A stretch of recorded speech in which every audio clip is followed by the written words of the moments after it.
Hello, and welcome back to Bits and Bobs. In today's video we'll discuss the life and legacy of Her Majesty Queen Victoria. So, she had a long reign and lots to cover. Let's get into it. This is Queen Victoria's father, Prince Edward, Duke of Kent. He was the fourth-born son of King George III, who reigned until 1820. In the spring of 1818, Prince Edward married Lady Princess Victoria, as we see the couple here on screen.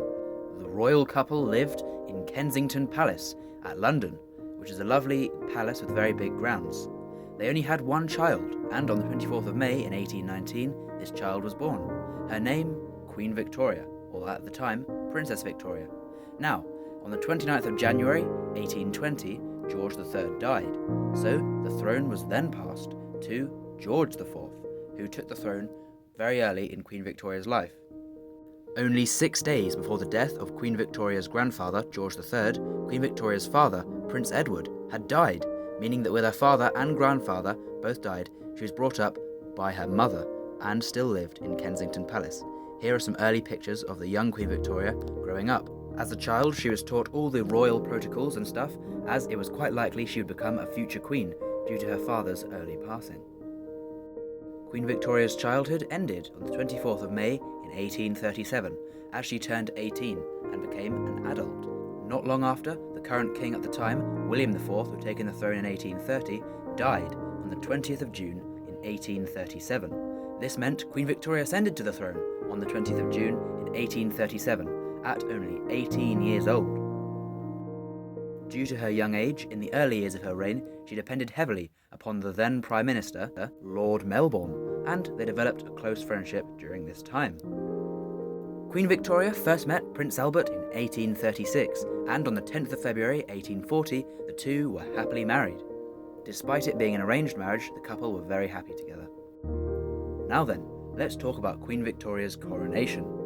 The coronation was held on the 20th of June in 1838, when Queen Victoria was 19 years old. The coronation cost £70,000. This is the equivalent of £9.2 million in today's money. So it was a very big ceremony, and there was a big coronation ball held afterwards. Queen Victoria describes her coronation in her journal as the proudest day of her life. Almost everyone in the country was very happy to be ruled by Queen Victoria, as she was a very popular monarch. However, one man did not agree, and he tried to shoot the Queen while she was riding past in a carriage. The next day she came past again, without fearing him at all, and the authorities arrested him. In fact, Queen Victoria liked riding quite a lot. She is in fact the first monarch to ever ride a train. Back in this time, one of the only ways people would know what the Queen looked like was through the portrait on her coins. Here's what she looked like on the coins, and what she was thought of by the public, and it's quite accurate, done by William Wyon. Now, next up in our timeline is the 1840 Opium War. This was a major battle between England and China, and the first major battle that Queen Victoria ruled as monarch.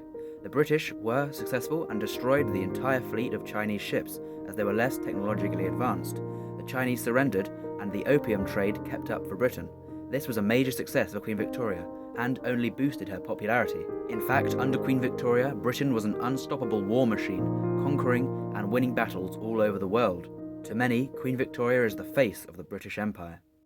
Now, let's jump into a timeline of Queen Victoria's life. In 1857, Queen Victoria used the new drug chloroform, making it widely accepted.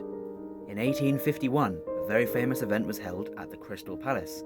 This was the Great Exhibition, where countries from all over the world came to the famous palace to exhibit the latest inventions, artwork, and paintings and sculptures of the time. In 1860, in London, the first ever fish and chip shop was opened in this country, and in 1860 there was a great recoinage, redesigning how the coins looked.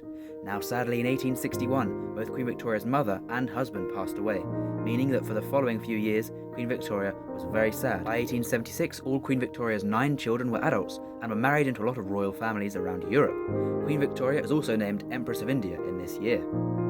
In 1880, the first ever frozen shipment of mutton arrived from Australia, and a university was opened in Queen Victoria's name.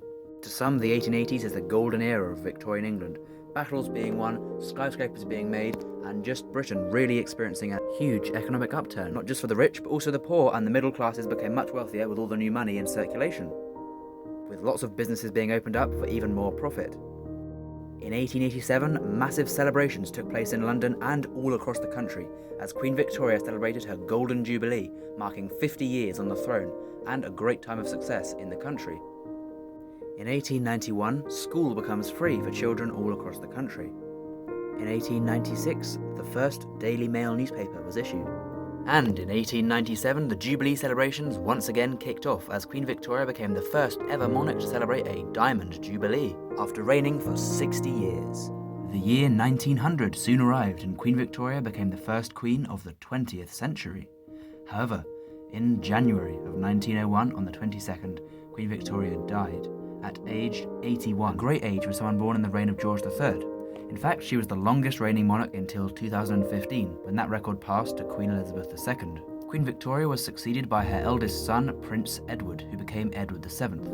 Now, Queen Victoria is a very famous monarch who ruled during a very interesting time period and will be someone who is remembered for years and decades to come. Thanks for watching. Look out for our Victorian All About Coin videos coming soon, and as always, please do subscribe. We thank you once more, and we'll see you soon on the Bits and Bobs channel. Bye!